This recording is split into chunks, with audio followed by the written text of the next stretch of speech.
What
is going on, everybody, and welcome to a special Stokastic NHL Strategy Show sponsored by BetMGM. We're starting 15 minutes early because we have a humongous big 15-game slate.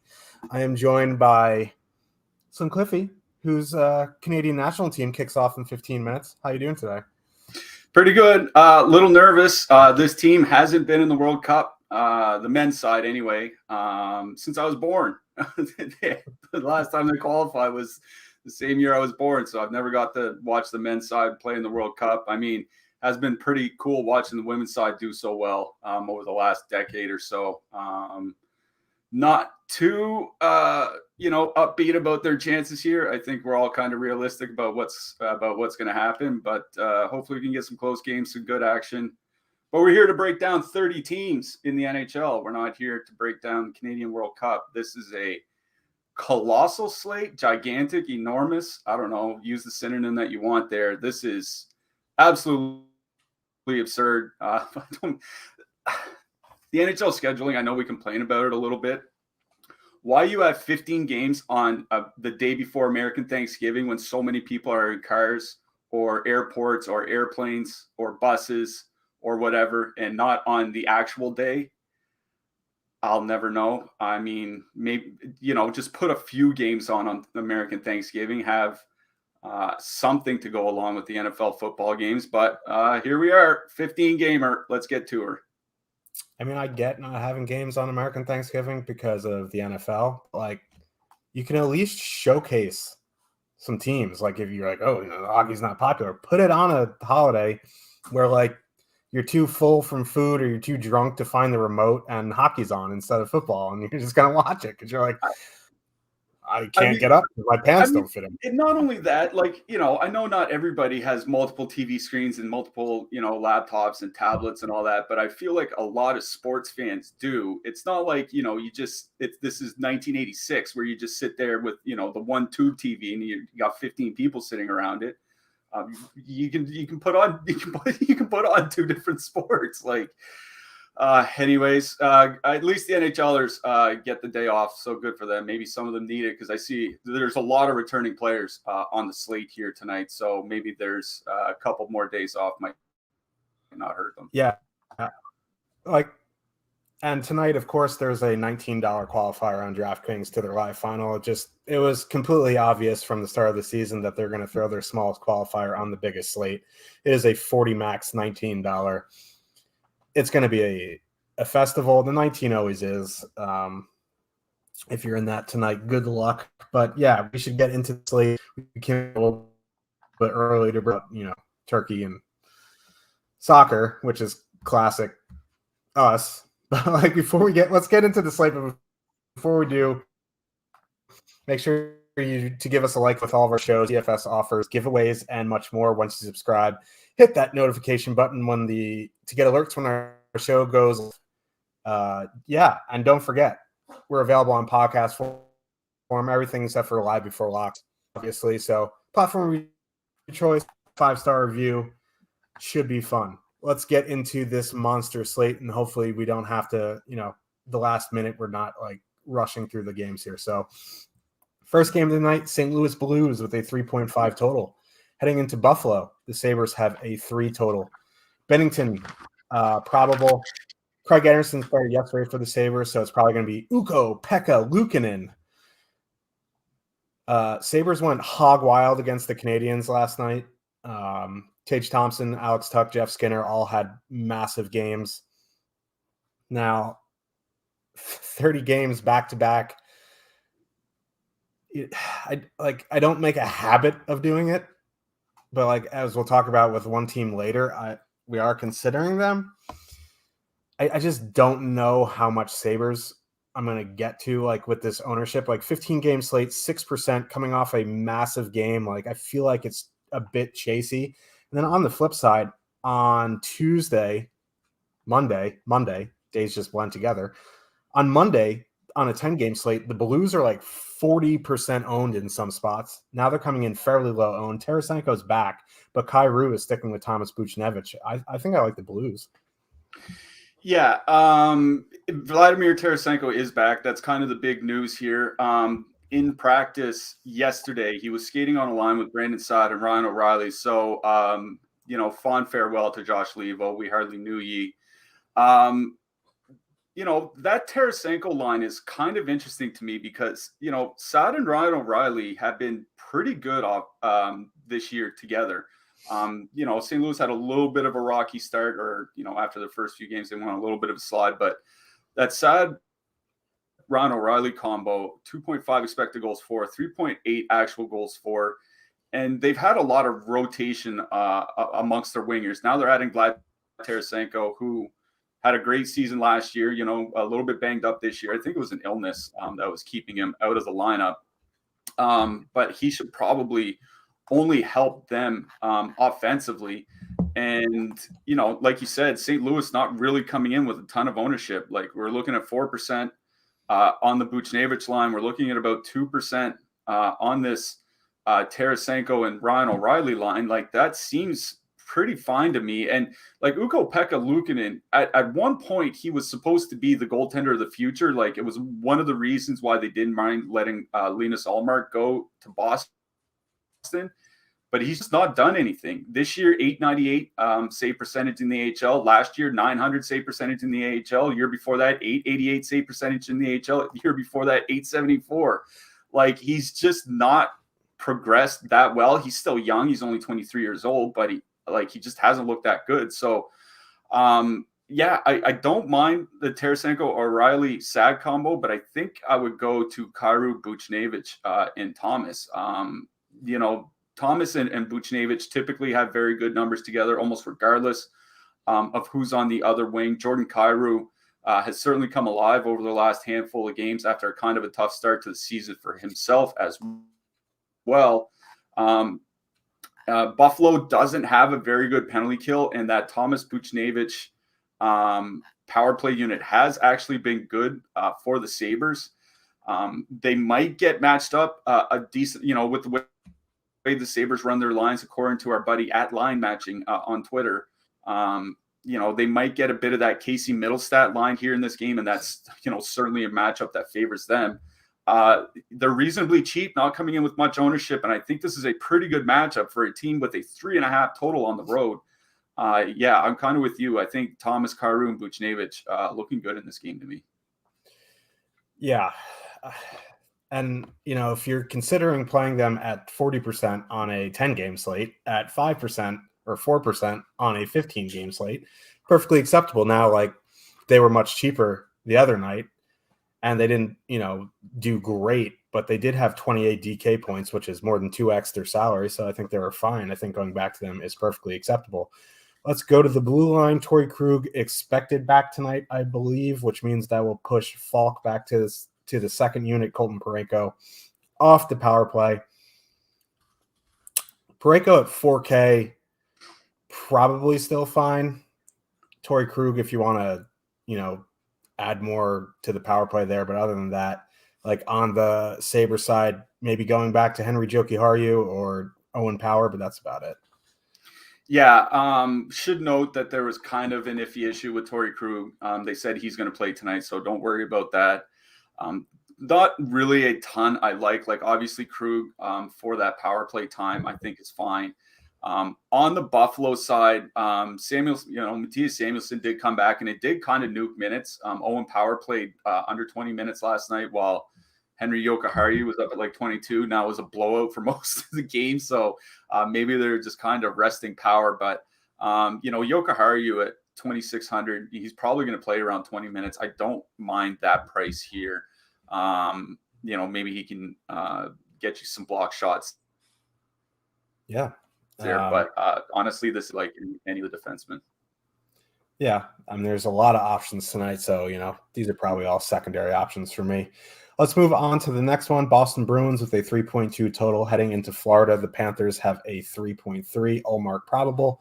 Spencer Knight confirmed. Not too much ownership on either side here. Barkov, Kachuk for Hagee. Excellent line, getting a very, very tough matchup here with the Bergeron, DeBrusque, Marchand line. I don't mind them in MME. I don't think I'll get there in 1 to 3, even though they're pretty high up there on the top stacks. I just don't want to go into a Bergeron line on a 15-game slate. For me, I kind of like the Boston side here. The top line's getting under 2% ownership. Florida has been pretty leaky. They're pretty high event. Bob hasn't been great. Spencer Knight has been pretty good. So I don't know. If I had to go to a side on this game, it would be the Bruins for me. Yeah. I know we don't like to, just kind of look at players versus teams, but I noticed that Alexander Barkov only has 17 points in 25 career games against the Bruins.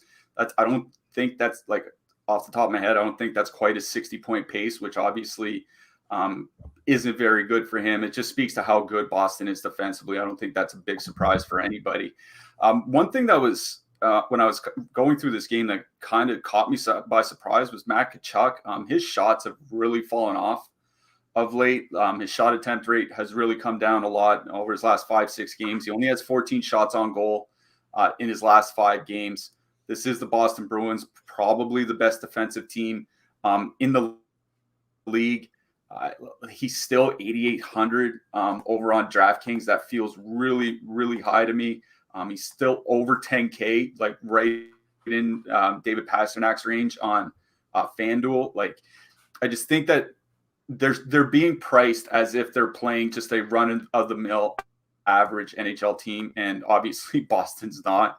So, I'm probably just out on Florida entirely here. They have, they have been playing well. That top line's been excellent, obviously, but it is a brutal matchup against that Bergeron line. They've been really, really good since Marchand returned. 1.9 expected goals against, 0.8 actual goals against per 60 minutes. They've just been really locking it down defensively. And obviously, Boston is arguably the best penalty kill in the league. And Montour and Ekblad, that power play unit has actually been fine with the two defensemen there. But it's just a bad matchup for that power play as well. So yeah, I agree. I think I'm out on Florida here. If I was going to do anything on the Panthers side, it would probably be something around Lundell and Reinhart. The reason for that is that's the second line for Boston. David Krejci and Pavel Zacha haven't played that great together this year. Their expected goals against numbers are around league average. League average isn't bad, obviously, beat the Boston forward lineup. So, if you want to throw in a one-off Sam Reinhart or one-off Anton Lundell, I think you can do that. But I'm not stacking anything from Florida. And on the Boston side, it's a little bit more interesting because Florida, they're not terrible defensively, but they do give up some shots sometimes. They do take a fair bit of penalties, above average time shorthanded per game this year. We know how good the Boston power play can be. They're, like you said, they're not coming in with much ownership. I'll bring up our top stacks tool here real quick. Boston 1 right there, Marchand, Bergeron, DeBrus, 10.3%. Top 2 stack, 1.6% ownership. Just not a lot of people taking Boston 1. I don't mind them if you're playing a lot of lineups. I don't know if I would get there in a single entry. I think I would probably treat Boston the same way I treated them the other night and just look for one-offs, like a one-off Pasternak. I think you can even one-off Jake DeBrusk at this point with his power play usage. That's just kind of how I had attacked this game. So I think this is a game where I'd be looking for one-offs and not stacks. Yeah. And even like, I think 6.5 is the new 5.5. Like you see most of these baseline games at 6.5 now. So, it's not like it's 7.5. Let's move to the blue line. I do like Charlie McAvoy at 5,800. His price has kind of been stagnant since he came back. He's on the top power play, not getting much ownership. I like him. Everyone else seems to got a price bump, like Carlo's up to 3,500, Connor Clifton 3,400 on DraftKings. I know he's really expensive on FanDuel, as well as Radko. Good ass, just wildly expensive on FanDuel. So Charlie McAvoy for me on the Panthers side at that price, probably nothing. Yeah. I honestly, I don't think Ekblad's a terrible play here just because he does put up a lot of peripherals. I think he has 2 shot bonuses in his 5 games since returning.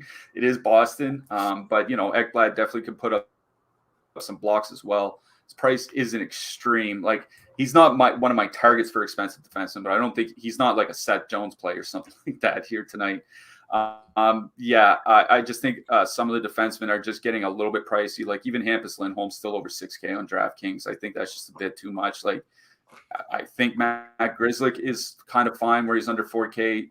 Carlo's fine at 3,500, but none of them really targets for me in this game. I think it's another game where none of the defensemen are really super high on my priority list. Agreed there. Let's move on to the next one. Toronto Maple Leafs, 3.0 total, heading into New Jersey. The Devils have a 3.4 total. Vitek Vanacek is confirmed. Matt Murray, probable. Leafs still going with Bunting, Matthews, Nylander, Robert, but Kerfoot is off the second line. It's Robertson, Tavares, Marner, which is nicer, I will say. I still wish Nylander and Marner were flip-flopped. Dawson Mercer up on the top line with Nico Hischier and Tomas Tatar. Low-owned Matthews here again. It's just, the Devils are just a wagon. They're just running people over. Still, at that ownership, Leafs top line at that price, I think, we'll have to consider them. On the Devils side, I think Dawson Mercer, Fabian Zetterlund, 6 to 1, half a dozen of the other. Mercer has been playing very well, though. But for me, I'm probably just going to go back to the Hughes-Bratt line. Yeah, I don't mind either of the New Jersey lines. I was looking at the Toronto numbers with William Nylander on the top line. 2.9 expected goals for in their 55 minutes together. That's pretty bad for an Austin Matthews line. Yeah, it's not bad for most lines in the league, but it's really bad for them. They're actually underwater by the Corsi share numbers by shot attempts for and against. They're actually getting outshot when they're on the ice together. It hasn't been great for the Leafs. They do have a lot of injuries on the blue line that have started to pile up as well. New Jersey's been flat out one of the best defensive teams in the league this year. I'm seeing a reasonable amount of ownership on Toronto here. Obviously not a lot. They have good leverage, 3-4% for the top line, but it's one of those things where, I have temptation to play an Austin Matthews that's coming in under 5%. At the same time, I would honestly feel a lot better if Mitch Marner was beside him. I just feel like he's a much better playmaker for Matthews. And I think the expected goals numbers over the last few years bear that out. So, Hischier and Tatar have been, just lights out defensively, better than the Bergeron line by expected goals against numbers so far this year. I think it's just a pretty brutal matchup for Matthews. I'm not going to say no to using him because I don't think there's going to be much ownership here tonight, but we've seen Matthews, skate 16, 17 minutes of late. I think he was up to 22 in the last game, but it's just been all over the place with his ice time. So yeah, I think I'm with you. I would go back to New Jersey too. With Nick Robertson on that second line, Toronto's expected goals numbers underwater by expected goals share, 3.2 expected goals against. They're just not good defensively with him there. It's just the way it is. So I think Hughes and Brad can actually get a little bit done here in this game. They're coming in with reasonable ownership to around 2-3%. I mean, most lines will be on a slate this big. So I'm with you. I think it's back to the Hughes and Brad line for me. Yeah, and let's go to the blue line. It's another concern I have for the Leafs. Morgan Riley is out.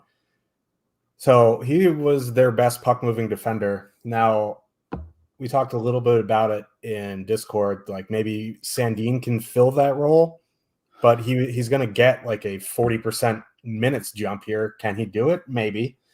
I just don't know. But he is on the top power play at min price on DraftKings. So I think, he's fine, obviously, at min price. Justin Hull, 2,800. Like these guys are going to get minute bumps. Giordano, Hull, Sandin, Liljegren. So, yeah, I think any of those guys are fine. They're all between min price and 3,600 on DraftKings. It's just a matter of preference. I think, Sandin, min price on the power play obviously sticks out. And then I'd probably go Giordano then Hull. But, yeah, well, it remains to be seen how they fill Riley's role, at least minutes-wise. On the Devils side, Dougie at 7,200 kind of let me down the other night. But I think, going back to him here is fine. Otherwise, it's going to be the usual suspects of Graves, Marino, and Severson. Yeah, I will mention Timothy Liljegren played 21 minutes in their last game, whereas Sandin only played like 16 or whatever. So obviously they're leaning on Liljegren a little bit harder.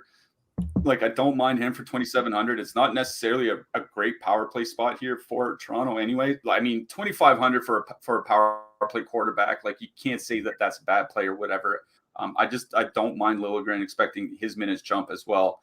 I think the Devils on the Devils side, like they're starting to get a little bit expensive. Like Marino up to 3K. I'm not sure about that. I think it would probably be Graves or Severson for me. Graves can give you the peripherals. Severson's still, really cheap. He's not getting a lot of minutes, but he's still cheap.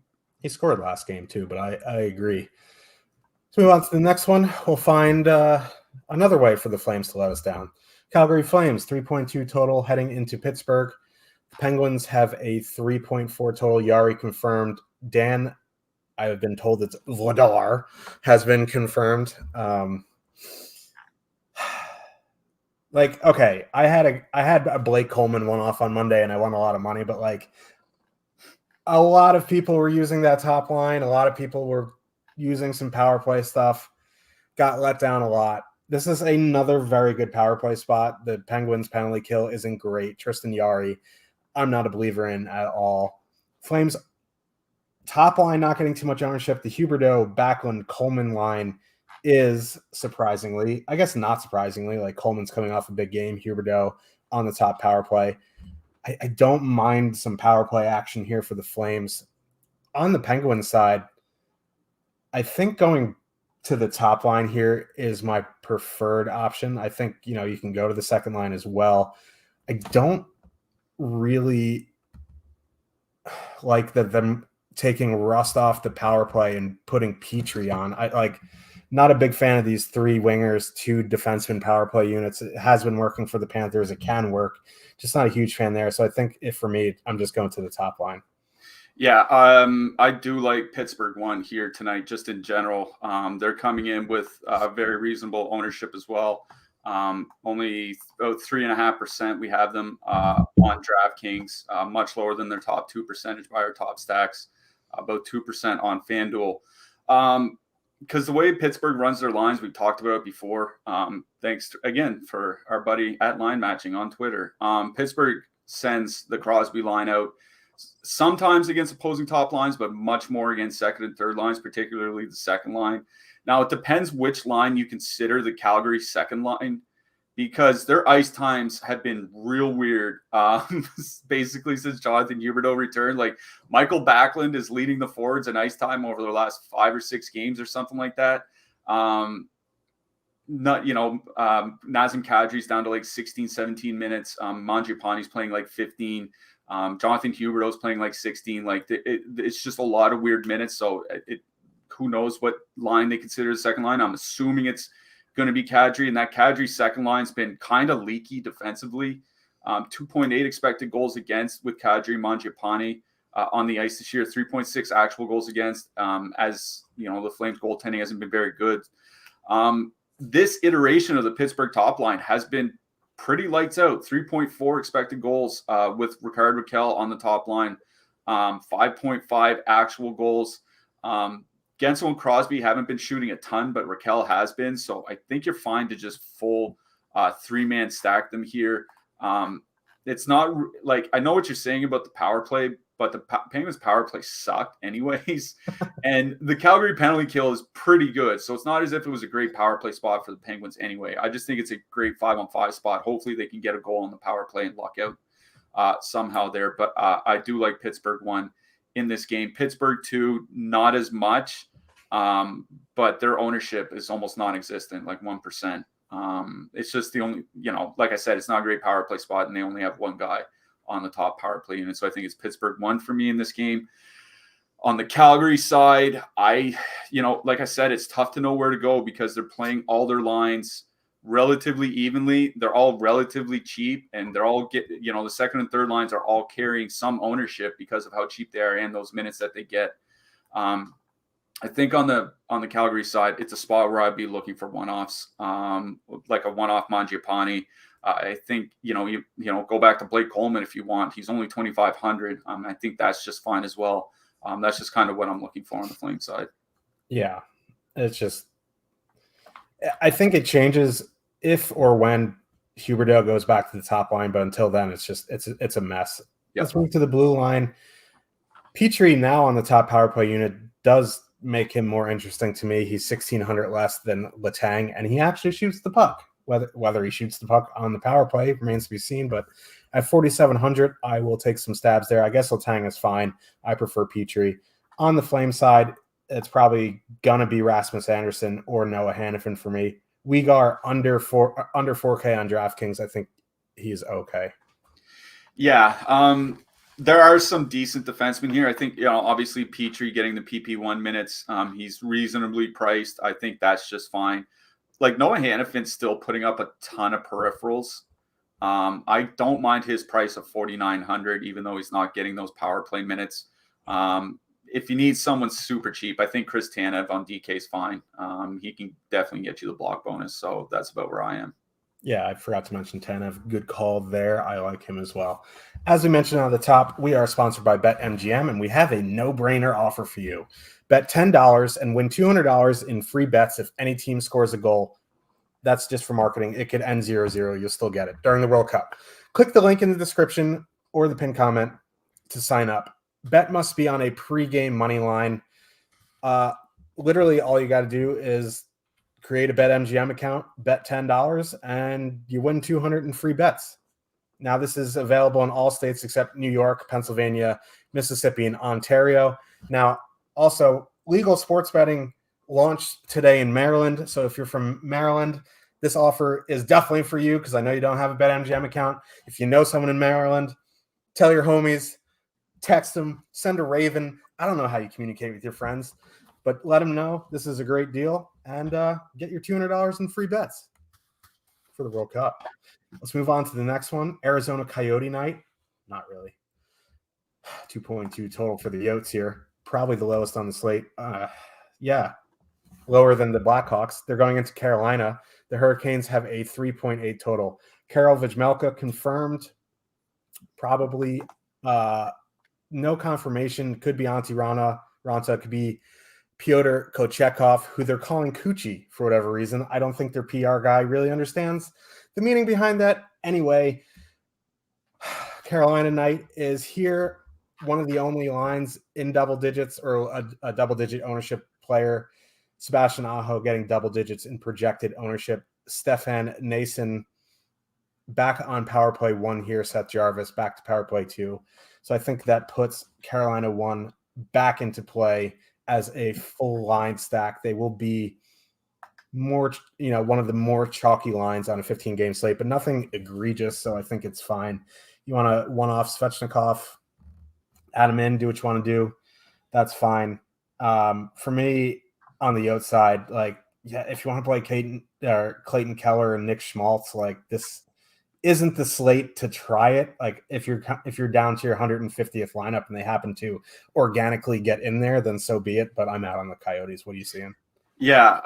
We'll also mention Matthias Maselli out for the Coyotes. That's going to break up their second line. So, who knows what that line is going to look like. So, yeah, I'm with you out on the Coyotes. Okay, so Carolina didn't run lines this morning at morning skate. And in their last game, they blew up their lines in the third period, and they went to a top line of Aho, Natchez, and Jarvis. And that line scored 3 goals in the last 5 minutes of the game. So is Stefan Noesen going to be back on the top line? Like, I don't know. We do see coaches all the time, blow up their lines and then go back to what they were for the next game. That happens a lot. But if a line scores 3 goals in 5 minutes to tie the game and get you to overtime, how are you going to break them up going into the next game? Like, that's kind of the problem that I have with Carolina right now. We don't know exactly what their lines are going to be. And not only that, Jesperi Kotkaniemi got pushed down to the 4th line, I think. Jack Drury was centering Andrei Svechnikov in the third period against Winnipeg. We don't know what these Carolina lines are going to be, and it kind of worries me. Especially where, like, the pricing is kind of weird. Like, I think you can do like Aho, Svechnikov, and then a defenseman, and then if Natchez is with Aho again, you can just swap down to Natchez. They're pretty close in price. Or you can do Aho, Noesen, and Burns or whatever. And if Nason's not on the top line, if Seth Jarvis is there, then you can swap down to Seth Jarvis. He's a little bit cheaper on DraftKings. So there are ways to construct your lineups that it's not a huge scramble when warmups hit. And if lines are different, it's tough to say what I'm going to play here when we don't know who's playing with whom. I'll just say, like, if Jarvis, Aho, and Natchez is a line, that's a line I would be very, very interested in. Jarvis seems to have had his best time playing with Sebastian Aho last year. A little bit of a rougher patch so far this year. You would probably get 2 out of 3, if not 3 out of 3 on the top power play. They do like Noesen there, so maybe it won't be. But it's just tough to say what I would like until we see lines. But no problem playing Carolina tonight here, obviously. Yeah, I guess if you want to power play stack, I think that's fine as well. I mean, I think it was the other morning you just like woke up and chose Viance. You're like, I'm just gonna play the Coyotes goaltender every night. I'm just gonna do it. Like, this is another good spot. Like, I was looking at his game log so far this year. He only has three out of his 11 starts. Karl Vejmelka, 3 out of his 11 starts have been under 11 DK points. Now, those starts with under 11 have been blow-ups. I think there's even one game he finished in the negative because there are games where the Coyotes just get their brains beat in. It's just the way it happens. But he has more games with over 22 DK points this year than he does with under 11. I don't know. Carolina likes to shoot a lot, man. I do like Vejmelka in net here tonight. Yeah, come for the expected goal, stay for the shutout, as we always say. Yeah, Vejmelka in play. Yeah, like Carolina, it's an early start, so we'll see lines and warmups hopefully. But yeah, I think power play stacking is a safe way, and then if you can adjust to the lines there. Let's move to the blue line. Brent Burns, I think, is fine at 6,900. Jacob Slavin, Brett Pesce as well on the Coyote side. It's just not much that I really want to play. Like, I don't know, probably nothing. Yeah, nothing for me for Arizona. Like, I think Chikrin's fine at his price. It's not excessive, and he can put up good peripherals. I think Jacob Slavin's the guy I like most in this game. Yeah. Now that he's down in the threes, 3,700 on DK, and he's not like 44, 4,500 or whatever. I like Slavin here. Yep. Let's move on to the next one. Feels like these teams play every night. The Montreal Canadiens with a 3.2 total heading into Columbus. The Blue Jackets have a 3.4.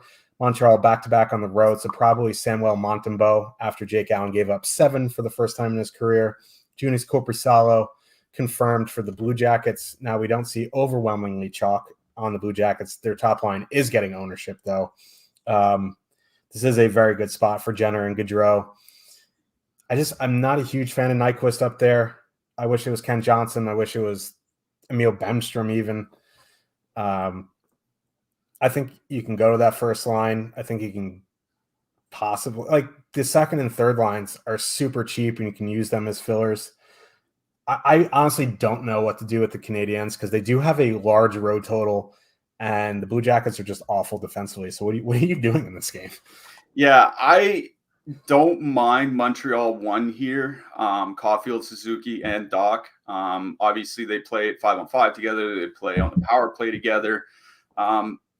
Here's the thing: is Montreal doesn't draw a lot of power plays, only about 3 per game. That's well below league average. And Columbus doesn't take a lot of penalties either. Only 2.8 times. 45 last night and didn't convert on any of them. Yeah. Columbus only 2.8 times shorthanded per game this year. And without Mike Hoffman, Montreal's power play has been a top power play unit has been a lot worse generally this season. So like I'm not sure how much the Canadiens can even do on the power play, even as banged up as Columbus is here. But there's no ownership coming in on Montreal. We're talking like maybe 1 or 2% here.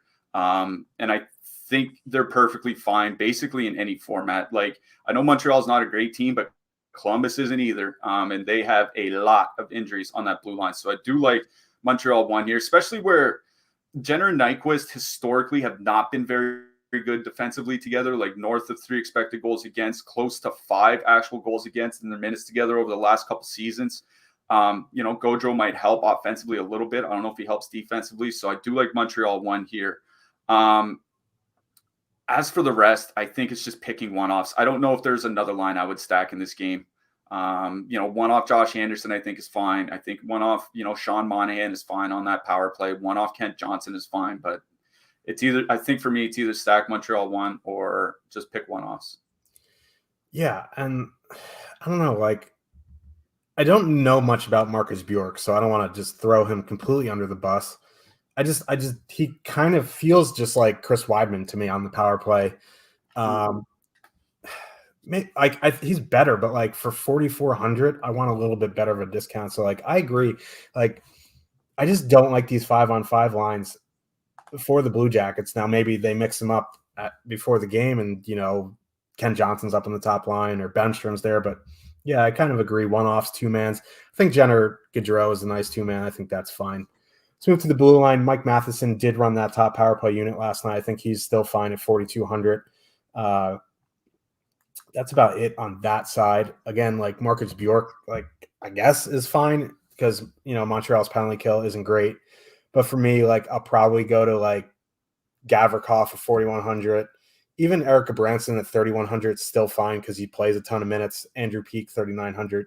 Gavin Bayer-Ruth are still min price. So, if you need to go looking for some cheap guys, this might be a game on the Columbus side anyway.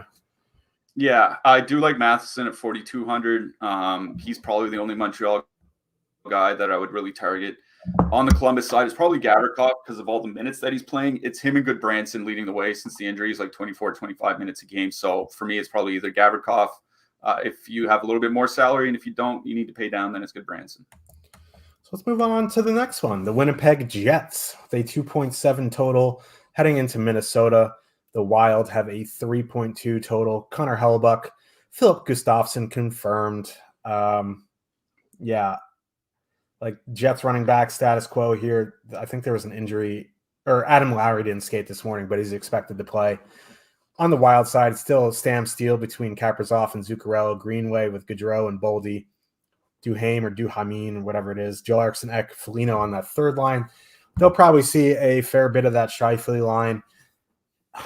I just don't know what to do with this game. Like Nikolai, like we saw news on Ehlers, he's going to be out for another like 6 to 8 weeks. Sam Gagne still up on the top line. Like I just don't know what to do on either side of this game. I don't know if I'm full stacking anything. Yeah, here I was looking at Minnesota's top line's numbers without Ryan Hartman because they played a lot with him last year. Hartman's been hurt quite for most of the season this year. Zuccarello and Kaprizov have played over 400 minutes without Ryan Hartman as their center. in those 400 plus minutes of 5-on-5, 2.2 expected goals for per 60 minutes, 2.4 actual goals for. Unless Hartman's there, they don't have another center that they can use to really drive play offensively. They can be great defensively, and it can help them win games. But there's just not a lot of offense here. Connor Hellebuck starting. We talked about how the Winnipeg penalty kill has certainly been improving. They're allowing the third fewest goals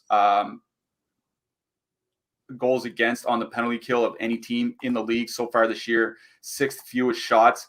Like, Minnesota's lived on the power play for their fantasy production this year. And this is not a very good power play spot for them, where the Jets have been so good on the PK, and the Jets are one of the least penalized teams in hockey, only 2.5 times short-handed in this game. So I'm out on out on Minnesota, sorry. On the Winnipeg side, I don't know, man. Like, I think I would go to Pierre-Luc Dubois and Blake Wheeler. Blake Wheeler got moved to the top power play unit in the last game over Sam Gagner.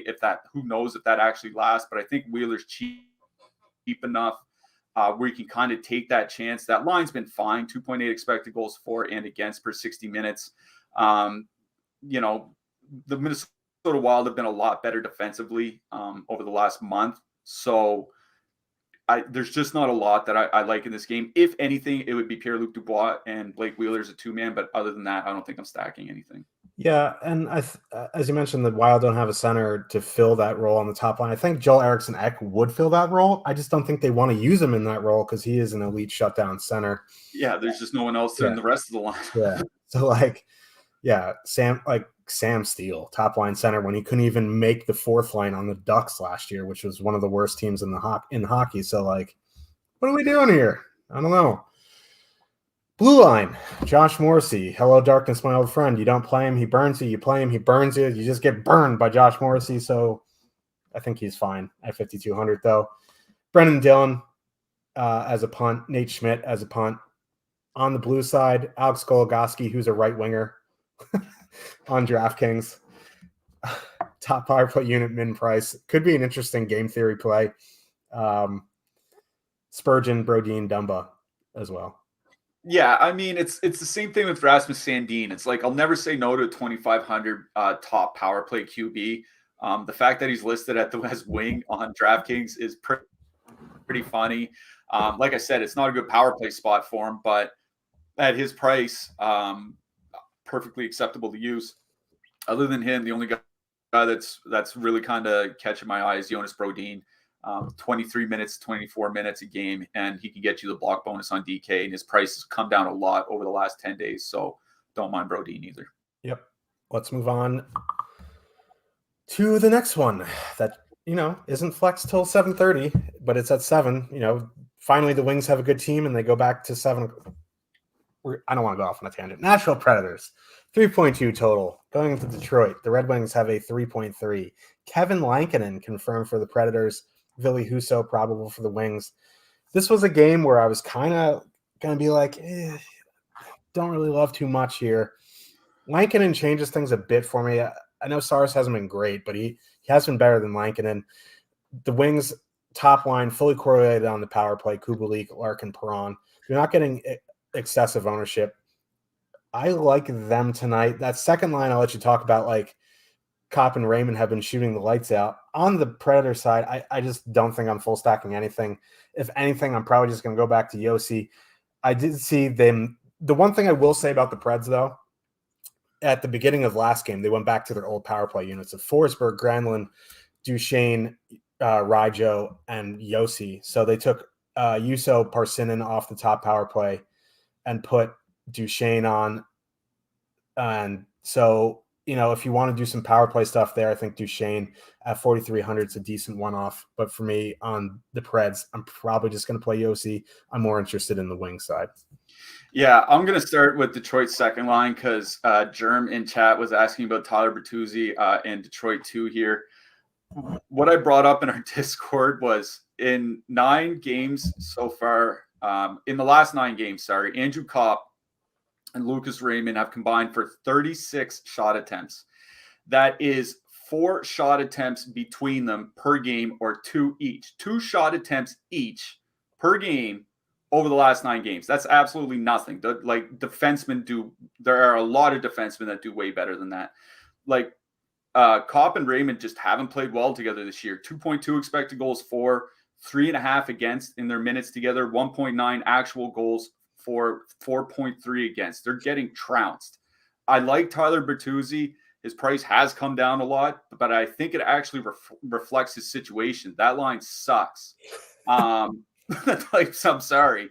Now they are really, really cheap. That's kind of the upside here. You stack the 3 of them on DK, it's 10,300, and they're all perfectly correlated on the power play. So like, I'm not going to say don't play them because they are so cheap. Like these guys are being priced like a 4th line from Seattle. They just haven't played well at all. Like they can get there, especially with, Nashville does take some penalties. Their penalty kill isn't that great. They are all in the power play together. I would probably rather just go to the Detroit top line. That they have actually been good on the power play together with Kubalik, Larkin, Perron on the power play. 9.6 expected goals per 60 minutes, 10.2 actual goals per 60 minutes on the power play so far this season. Nashville is allowing the 3rd most shots against on the penalty kill as well. I would probably just go to Detroit 1 here. I'm not going to say don't play Detroit 2, especially if you just want to like 2-man Raymond and Bertuzzi or something like that. Like I think that's fine. It's just not a good line that hasn't been playing well. On the Nashville side, it would probably be just going back to the top line with Forsberg, Parsonen, and Granlund. There's not a matchup I'm really concerned about on the Detroit side at all. I don't care what line they throw at them. They've been fine. 3.0 expected goals per 60 minutes so far in their time together. 3.4 actual goals. You get at least 2 guys on the top power play unit. So it's probably the Parsonen line, the Parsonen Granlund line that I like on Nashville. And the Larkin line. So it's both top lines in the scheme for me. Pick one or the other. It's Detroit 1. They're not coming in with much ownership either. So I think I'll just, gun to my head, I'll take Detroit 1 as my favorite stack in this game. Yep. I meant to say shooting the lights off, like turning the lights off, not shooting the lights out. Sorry. Yeah, they haven't shot enough to shoot the lights out. Yeah, the power went off. Let's move to the blue line. Roman Josi, I still really like at 8,200. He's, doing his thing. Moritz Seider, also fine, 5,300. Phil Pronik, your boy Jake Wallman, Matthias Ekholm. Yeah. I think Seider on FanDuel is pretty fine. His price is all right. Ole Mata has been playing more lately than Ben Sherrod has, and Ole Mata is only 3,400 on DK, where Ben Sherrod's 3,900. So I don't really mind Mata. Alexander Carrier has actually been playing more minutes as well, 18, 19 of late. So if you need someone that's near mid-price, I don't mind Carrier either. Good call there. It's our biggest Thanksgiving, Black Friday, Cyber Monday deal ever. This is our way of saying thank you to you, the best DFS community in the world. We appreciate all of your support to our shows, podcasts, and articles. Without you, this wouldn't be possible. That's you. Yes, you. So what we're going to do is we're going to give a week of Stokastic Platinum for just $5. That's 90% off the weekly price. The weekly price is normally, they're excited about Stokastic Platinum for $5. That's 90% off the weekly price of $39.95. My son's getting a delivery. Use promo code THANKS or click the link in the description to take advantage of this killer deal.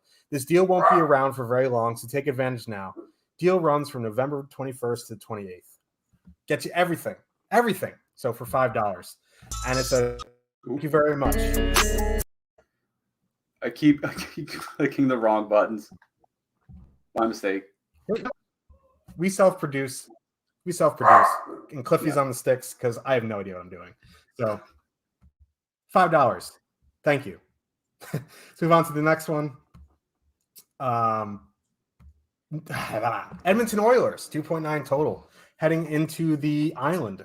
Sucks. New York Islanders have a 3.1 total. Probably Stewie Skinner, Ilya Sorokin. Throw a question on who is going to start. It appears it's going to be Sorokin. A little bit of confusion there. I just don't like this game. Like, I don't know if I'm full stacking anything. I think, McDavid, Hyman is fine. I think one-offing Nelson's fine. I think one-offing Barzell's fine. I just don't know if I'm going to full stack anything. What are you saying?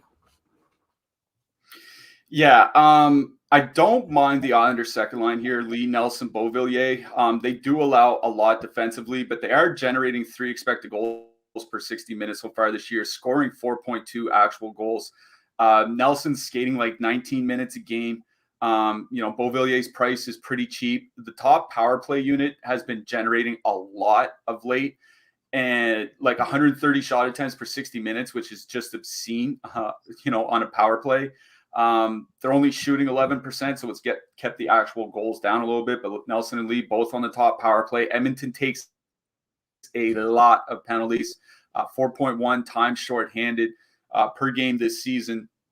So Nelson and Lee could get a lot of opportunities to get there on the power play. And the Edmonton power play penalty kill, is very bad. So it's probably the Islanders second line that I like most in this game. But I don't mind the Islanders top line either. Barzal, Wahlstrom, and Bailey.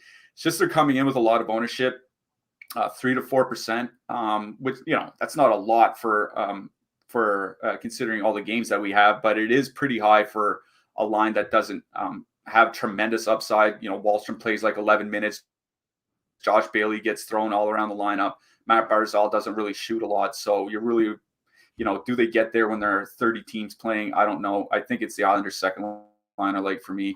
On the Edmonton side, if anything, it's a two-man of McDavid and Hyman. Hyman has been shooting a lot more when he's been playing with McDavid than with Draisaitl so far this year. Draisaitl and Nugent Hopkins, just not a good two-man so far this season, which is another reason why I like the Islanders second line. 3.7 expected goals against, 4.3 actual goals. Nelson and Anders Lee and Anthony Beauvillier is the line I like the most in here. I don't mind McDavid and Hyman either. Yeah, like the Oilers have been getting these road totals under 3, which are confusing to me, and they're not getting a lot of ownership. It is Sorokin. Islanders don't take many penalties. I don't know. I guess I agree that Islanders, if I was going to do anything from this game, it would be the Islanders second line. I just not super enthusiastic about much from this game. As always, like McDavid at low ownership gives me the heebie-jeebies, but this is not the best matchup, although he is matchup proof. Let's move to the blue line here. Noah Dobson, 6,700. I guess he's fine. Not a huge fan. Like, I'd rather play Ryan Pulock at 3,700, I think. Scott Mayfield or Adam Pelech. On the Edmonton side, Cody Ceci maybe. Ooh, King Bacon Pie likes Cody Ceci tonight, I hear. I kind of do like Dobson tonight. With Edmonton's awful penalty kill, this does seem like a decent game for him and the top power play unit. If I was going to play anybody that's not Dobson, it's probably Pelech. Though, the Islanders really do like to spread around the ice time. The guy that's kind of sticking out to me is Evan Bouchard. Playing him at 5,100 on DK felt real bad. Now that he's down to 3,700, and there are games where he's getting like 20 to 22 minutes. I don't mind Bouchard as one of those mid-threes guys here tonight on this slate. Yeah, that's a good call. I somehow missed him. I swear I have 2 eyeballs. Let's move on to the next one. The Philadelphia Flyers with a 2.3 total. Heading into Washington, the Capitals have a 3.3. Hart and Kemper are probable. TJ Oshie back for the Caps. That helps their power play, helps their second line. Flyers, pretty messy. Konechny's still out. I don't think this is the best spot, but the Capitals just haven't been great defensively on the penalty kill. I guess you could take one-offs, like one-off Tippett, one-off Noah Cates. Like, I don't want to make a living stacking a 2.3 total road team on a 15-game slate. For me, it's the Washington side. Like, again, like, I just don't know. Like, that top line with Sheary has been good. I don't know if I'd full stack them. I think I'd leave off Sheary and like add in an Oshie to get some power play. But like, again, like the Capitals, Ovechkin 7%, Strome 6%. Just not super excited about playing a chalky Capitals team. Yeah, the only thing I'll mention on the Philly side is maybe a couple one-offs like Owen Tippett or Noah Cates. Cates probably gets some power play one time here. He's under 3K. The Washington penalty kills been a little bit better, but still, at best league average, which isn't, anything to speak about.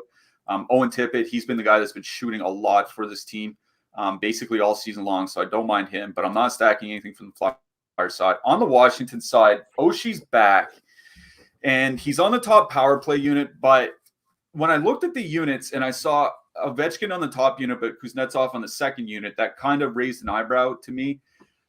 Ovechkin plays both halves of the power play. He's been doing it for years. He's been doing it this season. So when you see Trevor Van Riemsdyk on the second power play unit, just assume that that's Alex Ovechkin in a spot. So, Ovechkin technically has correlation on the power play with each of his line mates, both Dylan Strome and Connor Sheary. I think this is a game where you're fine to power play stack because, yeah, you're right. Oshie has bumped up the Washington power play by about a goal per 60 minutes in his time over the last few years. I think that's one way you can kind of get a little bit different here is, do like Ovechkin and Oshie with Kuznetsov or Ovechkin and Oshie with Strome or something like that. The only problem with Oshie is his shot rate has really cratered over the last couple seasons, like 1.7 shots per game. So you're really relying on him scoring here rather than peripherals. That's just the only thing that bothers me. But Ovechkin's been playing a ton lately, like 22 minutes a game of late. So I don't mind Strome Ovechkin two-man here, even if they are 6-7%. The Flyers are just bad. So, yeah, I do like the Washington top line in this game. Yeah, and Carter Hart come down to earth a little bit here as well. So let's move to the blue line. Travis Sanheim would be the guy for me on the Flyer side. Carlson on the Cap side. You want to punt for some shot blocks. Martin Fairbury, but not a great game for defensemen. Yeah, I don't mind John Carlson. He's, he's expensive, but he's also playing 25 plus minutes since he returned. Running that top power play. Like, I think he's probably fine as one of those super expensive defensemen here tonight, but there aren't a lot of guys I'm really chasing from this game. Yeah. Let's move on to the next one. Chicago Blackhawks with a 2.3 total. Heading into Dallas, the Stars have a 3.7. Peter Mrazek, probable. Jake Ottinger is confirmed. I think in our top stacks tool, Dallas 1 is the chalkiest line of the night. They're coming in right at 10%. For good reason. This is an excellent spot. I'm out on the Blackhawks. I think I like Dallas 1. What are you seeing? I'm not seeing any Chicago players in my lineup, that's for sure. Yeah. Remember when Chicago started the season with good defensive numbers and people are like, are they going to do it this year? Nope. No, they're not. Chicago's top line, 3.6 expected goals against per 60 minutes. So far this season, they're at about a 40% expected goal share. They're as bad as we expected them to be. Like, there's a very good reason why this Dallas top line is coming in as, one of, if not the chalkiest lines on the night. They're very reasonably priced. They're still absolutely destroying the competition. Chicago is above average by time shorthanded this year, but Dallas doesn't draw a lot of power plays, but it doesn't matter. They're just so efficient on the power play itself. So yeah, I really do like Dallas 1 here. Should note Dennis Gurianov back in the lineup. They didn't have line rushes today, but I assume he goes back on the second line with Seguin and Marchment, and then Jamie Benn goes back to his usual third line matchup. So I think you're fine like one-offing Jamie Benn or one-offing Mason Marchment or something like that, especially where Marchment's been shooting a little bit more lately. But this is all about Dallas 1. They're going to match up against that Kane and Domi line, and like I said, just been getting filled in with expected goals against so far this year. The only thing that's saving them is their goaltending, which is really hard to believe, but it's true. Yeah, I do like the Dallas top line a lot in this game. Yeah, and Jason Robertson, one of the best players in the NHL. It doesn't get the recognition. He should be in the conversation for the Hart right now. The Hart? Yeah, the Hart. Yeah, that's the one. Whew. But yeah, that's a conversation for another time. Let's move to the blue line. Miro Heiskanen, if you want to add in on the power play or one off, is okay. His price has crept up, and he's reliant. He's kind of like Adam Fox, and for DFS, he's reliant on hitting the score sheet. Otherwise, Esa Lindell been playing a ton of minutes at 3K. Connor Murphy, Jake 5K, Jake McCabe, too expensive there, but 3,800 Connor Murphy for me on the Blackhawks side. Yeah, maybe Connor Murphy. I mean, Seth Jones is back in the lineup. I think he's playable on FanDuel, where he's in the low fives, if I believe, but 7,100 on DK is a real hard pass on Seth Jones. Yeah, I'm with you. I think it's Esa Lindell, maybe even Nils Lundqvist, even though he doesn't play a lot of minutes. But Chicago does take their fair share of penalties. Not a great penalty kill. He's on power play too, so don't mind Lundqvist. Yeah, and I misspoke that I said the Dallas top line is the highest owned. This top line is the highest owned. Vancouver Canucks with a 2.8 total heading into Colorado. The Avs have a 3.7. Spencer Martin, Pavel Francouz. That's not how you pronounce it either. I just wanted to say it. Colorado 1 coming in as the highest owned on the night. I think it's an excellent spot. Niels Hoglander up on the top line with Horvat Miller. I have a hard time believing he will end the game there. I feel like Brock Besser will make his way up there before the game ends. Colorado 1 for me. I just don't trust the Vancouver Canucks at this point. Like, the one thing I will say, the Avalanche penalty kill has been a bit wonky. So if you want to get in some Canucks power play guys, I think that's fine. Yeah, it's just they are getting expensive, or they are really. I mean, Bo Horvat's just been expensive for a while. It's 7,600 on DK. Like, Colorado's top line hasn't been great defensively. I think a lot of it might be they just play so many minutes. Maybe they get worn down a bit through the game because these guys are playing like 23 minutes every single night. But 2.8 expected goals against so far this year. It's just 1.1 actual goals against, as the goaltending has been great behind them. I have no problem going right back to Colorado 1 here. What I will mention is the Vancouver top line. Just Miller and Horvat have improved as the seasons wore on. In fact, they're down to 2.3 expected goals against per 60. Only 3 goals against per 60 as well, which is high, but it's not like absolutely brutal or anything like that. So like the Vancouver top line has been better defensively. The penalty kill has been much improved. Like, I think it's over like their last 17 days or something like that. Their goal rate on the penalty kill has been half of what it was over the first, 3-4 weeks of the season. So the penalty kill is improving in that regard. Neither really take a lot of penalties. I have no problem playing Colorado 1 here. They just play so many minutes, and they're such a good line offensively. It's just they really do have to get there on the power play, and I wonder if maybe Vancouver's penalty kill is coming in a little bit underrated for the way that it's been playing over the last few weeks. Vancouver 2 is interesting to me here. McCabe, Pettersson, Kuzmenko, they're still playing really, really well. 3.3 expected goals per 60. The only problem is it's only Pettersson on power play 1 as Kuzmenko got the boot. Maybe they see a little bit of that Colorado second line, Rodriguez and Newhook, with Frederick Olofsson's going to be there now. And they haven't been all that great so far this year. But Confer, Logan O'Connor, and Andrew Cogliano have actually been playing more minutes than everybody but Rodriguez, because Rodriguez is on the power play. So that's a little bit of a tougher matchup for Vancouver too. So I think one-off Brock Besser, I think, makes a ton of sense in this game. I think one-off JT Miller actually makes sense as well with how bad the Colorado penalty kill has been.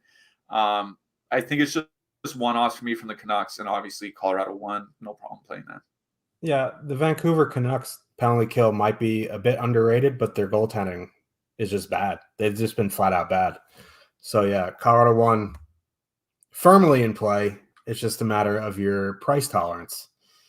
On the blue line, Cale Makar is the guy. I guess Sam Girard could be back. I don't know if they announced that he is, but if he is 2,900 on DraftKings. On the Canucks side, maybe Ethan Bear, maybe Luke Shen. Maybe. I mean, Tyler Myers for me on DK, now that he's all the way down to 2,700. Like, I don't want to play 4,100 Tyler Myers, but 2,700. I think he can absolutely get the block bonus there, and that's not even that bad for how cheap he is. So don't mind Tyler Myers on DK. Yeah, Gerard's back. He wasn't really doing that great before he got injured. Like the peripherals weren't there at all for him. He's fine because of his price, but honestly, I think, it sounds stupid to say, but I really like Cale Makar on the blue line here tonight. Yep. Don't forget to click the link below and sign up for BetMGM. Deposit $10, win $200. It is that simple. And if you're just tuning in and you're from Maryland, congrats on legal sports betting in Maryland. So click the link, get yourself a BetMGM account, get $200 in free bets. What you waiting for? Ottawa Senators, 2.7 total. Heading into Vegas, the Golden Knights have a 3.9 total. Anton Forsberg, Logan Thompson, probable. Vegas top line just keeps churning along. They're not getting too much ownership here. It's the biggest total on the board. Vegas one for me. You want to get to some stuff in MME on the Sens, have at it. This is a Vegas game for me. Yeah, I don't think I'll be getting to the Sens here. It's just kind of a price thing. If the top line was like 17K even or 16.5, obviously that's one thing. At like nearly 19K on this slate here tonight, going into Vegas, feels pretty expensive. Like they're more expensive than the Buffalo top line. They're right there with the Dallas and Pittsburgh top lines. Vegas doesn't take any penalties, 2.4 times shorthanded so far this season. So Ottawa would have to do it all at 5-on-5 against a Jack Eichel line that's been one of the best lines in hockey so far this season. So yeah, I'm with you. I'm out on Ottawa here. I do like both of the Vegas lines actually. I think they're both very playable in this game. Neither coming in with a ton of ownership. I'll kind of defer to Vegas one here because they do see some minutes against opposing second lines, and Shane Pinto there with Claude Giroux is probably going to make that line a little bit like pretty high event. So yeah, right back to Vegas one. They're not coming in with a lot of ownership, as you mentioned. Our top stacks tool has them at about 5 to 6%. Not a bad power play spot either. Ottawa is shorthanded 3.9 times per game. That's a lot. I think this is a spot where I really do like the Vegas top line. So Eichel, Stone, Stevenson for me. I think you can leave off Stevenson and put in Marchessault if you want somebody that shoots a lot more. Stevenson's not shooting at all, but it's the Vegas top line that I think that I really like here, considering price and matchup and all that.